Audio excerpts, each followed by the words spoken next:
வணக்கம். இது என்னன்னு பார்க்குறீங்களா? இது 3 வீணா போன பொருள வச்சுட்டு ஒரு ஐடியா பண்ணி ஒரு டால் பண்ணியிருக்கிறேன். இந்த டால் வந்து நம்ம வீட்ல இருந்தது. இது அடியில கூட கொஞ்சம் பிஞ்சிருச்சு. இந்த ட்ரெஸ்ஸு பார்த்தீங்கன்னா, இந்த ட்ரெஸ்ஸு யாருக்குமே போட மாட்டேங்கிறாங்க. பிள்ளைங்களோடது. யார் குடுத்தாலும் இது வேண்டான்னு சொல்றாங்க. அதனால இப்படி ஒண்ணு செட் பண்ணி பார்க்கலாம் அப்படின்னு டால் இதுவரைக்கும் தான் இருக்குது. அது கீழ கால்லாம் போயிருச்சு. அப்ப அத உள்ள இறக்கிட்டு ஒரு டால் மாரி பண்ணியிருக்கேன். பியூட்டி என்னன்னு பார்த்தீங்கன்னா, கீழ இருக்க ஸ்டாண்டு என்னன்னு உங்களுக்கு ஊகிக்க முடியுதா? யாருக்குமே யூகிக்க முடியாது. ஏன்னா, அப்படி ஒரு பொருள் அது. இங்க பாருங்க, வீணா போன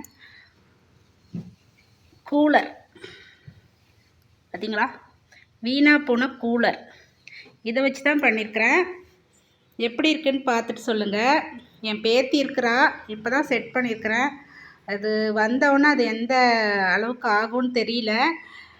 நல்லா இருக்குதுன்னா ஐடியா நல்லா இருக்குன்னா கமெண்ட் பண்ணுங்கள், சப்ஸ்கிரைப் பண்ணுங்கள். இதெல்லாம் நானே கொஞ்சம் கொஞ்சம் செட் பண்ணேன். கம்மல், ஸ்லைடு இதெல்லாம் ஒன்று செட் பண்ணி வச்சேன். ஓவரால் பார்க்கும்போது எனக்கு ரொம்ப பிடிச்சிருக்கு. என்னோடய ஐடியா எப்படி இருக்குது அப்படின்னு கமெண்ட்னு சொல்லுங்கள். By guys.